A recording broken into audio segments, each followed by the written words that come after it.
we've been talking about funding issues with policing. Let's talk about some different strategies for actually improving relations. Early we heard building relationships and trust, increasing accountability, even training. Talk a little bit about, Kerwin, I'm going to direct this to you. Talk about some of the things that perhaps the community is calling for that do not require the funding in order to see some changes, some positive changes happen with relationships between communities and the police force.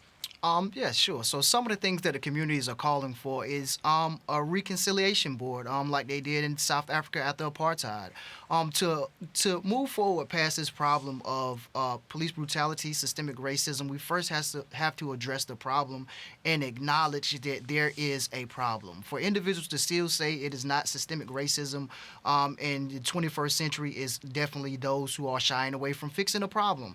So first we need the acknowledgement of past wrongs, and then to send people who are sincerely into the community to deal with community members. It is no reason that individuals within the community should feel scared when law enforcement do come into their community. So we must build that bridge. And the first extent of olive branch, in my opinion, will be reconciliation and acknowledgement of past wrongs and deeds, and then we must move forward. Is any of that happening that you can see?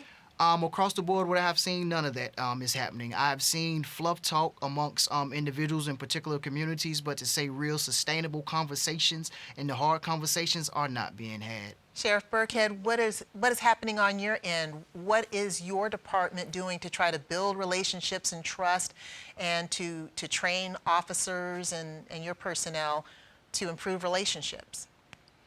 Yeah, I agree with most of what Kerwin just stated. And in Durham, we are having those hard conversations. We are attempting to have those hard conversations.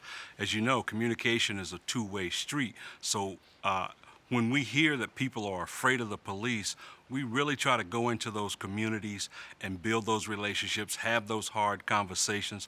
Listen, there are several members in the community that have my personal cell number. So they know they can call me if they have a negative encounter with a deputy sheriff. And I know Chief Davis is doing some great work in with her department and outreach to the community. But it is really time for us to move past conversation and move into a planning for action and how we can get all of these stakeholders to the table. And one last point about defunding the police. The black and brown communities want police. The black and brown communities understand the difficult position that we're put in the course of this whole conversation about defunding the police.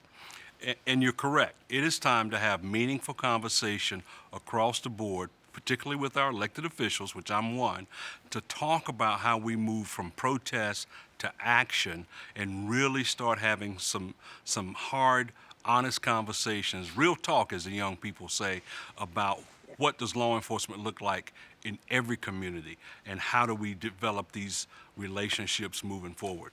It's going to take all of us. The law enforcement cannot do it alone. I tell community groups all the time, I need them to stand with us, whether it's clergy, activist groups, mental health organizations. Everyone needs to come to the table because everyone shares a little piece of this puzzle that we're trying to put together and solve.